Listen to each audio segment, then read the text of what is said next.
네, 한정훈의 부동산 DJ 이번 시간은 부동산 뉴스 진짜 많이 쏟아지는데 그 이면에 어떤 핵심을 봐야 되는지 뉴스를 바로 보자 하는 취지로 하는 시간이에요. 뉴스 바로 보기 바로 시작해 보겠습니다. 오늘 뉴스는 6개나 되네요. 첫 번째는요. 고금리에 대출도 막혔는데 서울 주택 투자자의 선택은 역시 갭 투자였다라는 기사고요.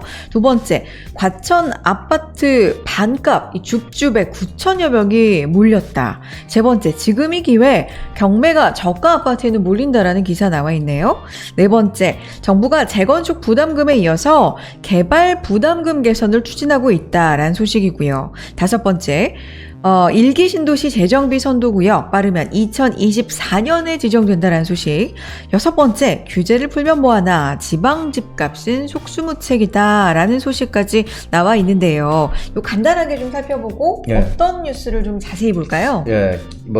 이 고금리에 대출 막혔는데 서울 주택 투자자 선택은 역시 갭 투자. 이거는 사실은 이건 뭐 당연한 거죠. 왜 그러냐면 여태까지 투자를 할 때 우리가 전세를 끼고 투자하는 게 훨씬 더 내 투자금이 작게 들어갔거든요. 그렇죠. 예, 대출 받는 것보다. 대출 받는 거는 실거주잖아. 이런 분들이 대출을 받았고 실제 투자하시는 분들은 전세를 끼고 투자했어요. 그래서 이 기사는 별로 의미가 없는 얘기죠. 맨날 우리가 사실은 늘상 하던 게 바로 이 전세 끼고 투자한 건데. 예, 그리고 가천 아파트 반값 줍줍 9천여 북새통, 이거는 결국은 여기서 우리가 알 수 있는 거는 아직까지 시중에 돈이 있구나.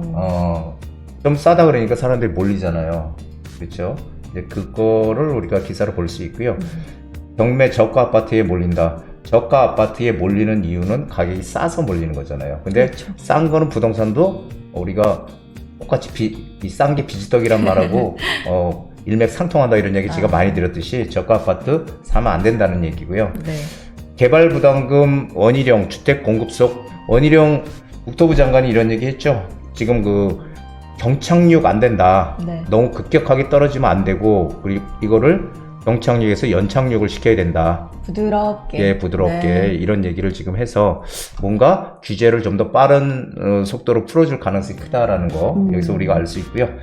선도구역 2024년 지정, 이거는 2024년도에 우리 그 선거 있잖아요. 그래서 그때까지 뭐 전략 아닐까요?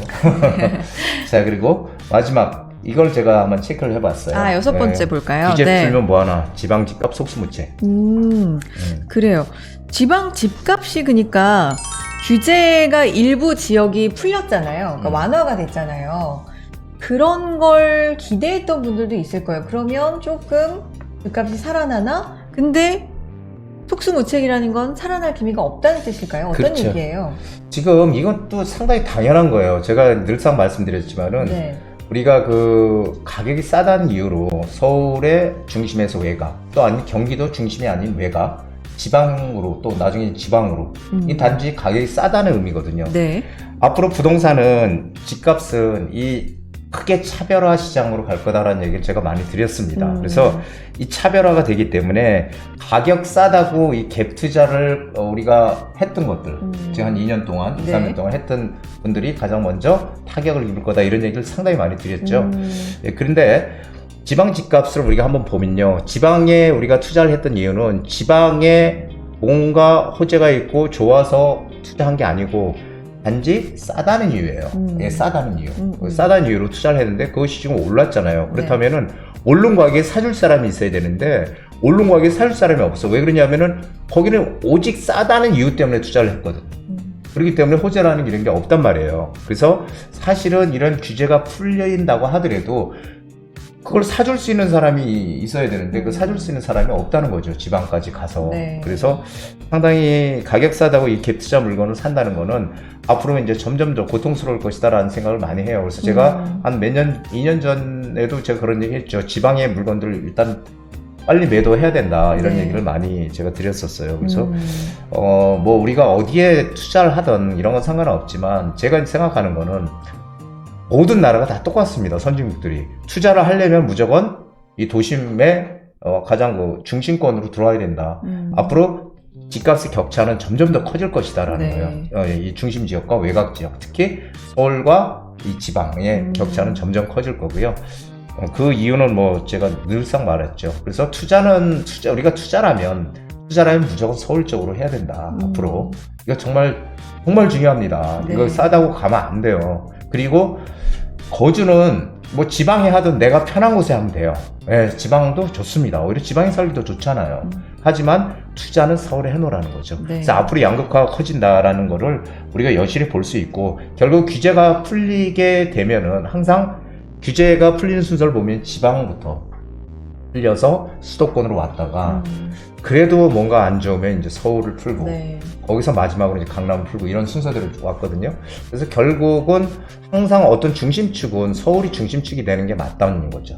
그래서 중심축이 서울이기 때문에 외곽에 그런 호재가 없는 지역들은 계속 이 규제가 아무리 풀려도 가격이 이 상승 반전하기는 상당히 어렵다라고 저는 보여집니다. 그러니까 지난달에 투기과열지구 조정 대상 지역이 해제가 된 지역들이 있는데 그 해제에도 지방 집값을 보면 5개월째 지금 하락세를 보이고 있는데 이거는 뭐 당연한 결과다. 그렇죠. 라는 말씀이시고 투자는 어쨌든 중심권으로 하는 것이 진리다. 네. 라는 말씀을 해주고 계세요. 그리고 이제 한 가지 제가 말씀드리고 싶은 건 네. 항상 그런 거예요. 수요 공급의 장사 없다 이런 얘기 하잖아요. 그렇죠. 예, 근데 과연 우리나라 전 지역에서 향후 몇 년 동안 수요에 비해서 공급이 없는 데가 어딘가. 예, 그거를 잘 생각해 보셔야 된다는 거예요. 우리는 공급이 없는 쪽으로 들어가야 된다는 네. 거죠, 항상. 수요는 많은데. 네. 그럼 뭐 어디라고 제가 말씀을 안 드려도 해답은 명확하게 나오는 거죠. 여기 지금 그래프가 나와 있는데 이것도 한번 설명해 주시면 좋을 것 같네요. 이게 지방 아파트 뭐 매매 수급 지수 및 매매 가격 변동률 추이라고 하는데요. 네. 이 매매 수급 지수는 이게 한마디로 살 사람이 많냐 작으냐의 문제예요. 네. 근데 지금 뭐 점점 지금 매매 수급 지수 이렇게 떨어지고 있다는 얘기죠. 지금 하락하고 있다는 네. 얘기지. 예, 그래서 매매 가격 변동률도 그렇고 전체적으로 지금 뭐 안 좋다. 그러니까 지방 아파트가 결국 뭐 가격이 떨어진다 이런 걸 나타내주기 위한 그래프인데 사실 저는 이런 것들이 전체적인 어떤 하나의 흐름을 볼 수는 있겠지만 뭐 100% 맞다 이렇게 보진 않아요. 이것도 또 지역마다 틀리잖아요. 네. 또 어떤 지역은 또 수요가 있는 지역이 분명히 있거든요.